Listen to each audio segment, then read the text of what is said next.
প্রতিবাদ জানাতে চাইছি কিন্তু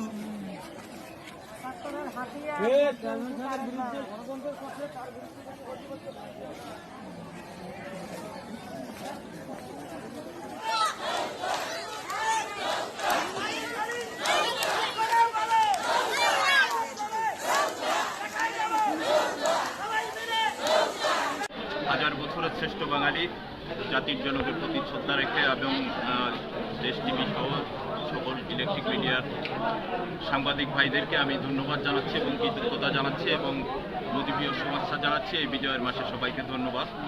আমি অ্যাকচুয়ালি দাঁড়িয়েছি আপনাদের সাথে একটি বিষয় শেয়ার করার জন্য। এই এলাকায় আমি সুমন মণ্ডল মিঠু, 2 নং মালিকখালী ইউনিয়নের চেয়ারম্যান। এখানে আমি 2011 সালে চেয়ারম্যান নির্বাচিত হই। সেটা হচ্ছে তখন আমাদের আওয়ামী লীগের কোনো প্রতীক ছিল না। আমি স্বতন্ত্র প্রার্থী হিসাবে এই এলাকায় নির্বাচিত হই বাংলাদেশের সর্বোচ্চ কনিষ্ঠ চেয়ারম্যান হিসাবে। আমি দ্বিতীয় টার্মে মাননীয় প্রধানমন্ত্রী আমাকে নিজে ডেকে নমিনেশন দিয়েছিলেন। আমি নৌকা বিজয় বিপুল সংখ্যক নাজিরপুরের সর্বোচ্চ ভোটে আমি নির্বাচিত। আমি আপনাদের ব্যর্থহীন কণ্ঠে বলতে চাই, আমার বিরুদ্ধে 27 তারিখে যে মানববন্ধন হয়েছে, আমার পরিষদের 4 জন ইউপি সদস্য উপস্থিত ছিলেন।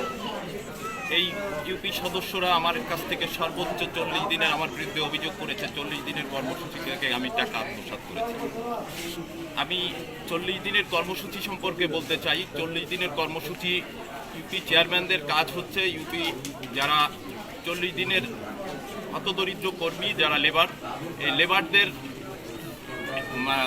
নিয়োগ প্রদান করে এবং প্রত্যেকটা কমিটি দিয়ে থাকেন আমাদের যারা ইউপি সদস্য আছে, তারাই হচ্ছে এই প্রকল্পের সভাপতি। এবং যারা মানববন্ধন করেছেন এরাই হচ্ছে এই পরিষদে এই 5 বছরের মধ্যে, আমার আর 3 মাস আছে আমাদের এই পরিষদের মেয়াদ। এই 3 মাস 4 বছর 8 মাসের মধ্যে এরা বিরুদ্ধে আর কি একটা ষড়যন্ত্রমূলক করছে। এই জন্য আমরা এখানে আসছি, তার প্রতিবাদ করার জন্য এখানে আমরা সবাই মিলে আসছি। সবকিছু মিথ্যা, এই জন্য আমরা তার প্রতিবাদ করতে সবাই এর পাশে আছি এবং আমরা তাই চাই।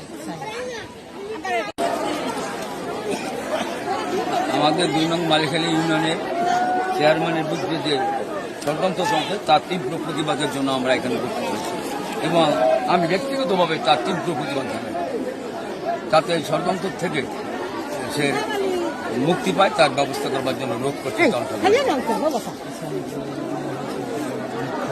হ্যাঁ, পিছনে যে সমস্ত ষড়যন্ত্রের কথা বলা হয়েছে এগুলো বানোয়াট, মিথ্যা, সম্পূর্ণরূপেই মিথ্যা এগুলো।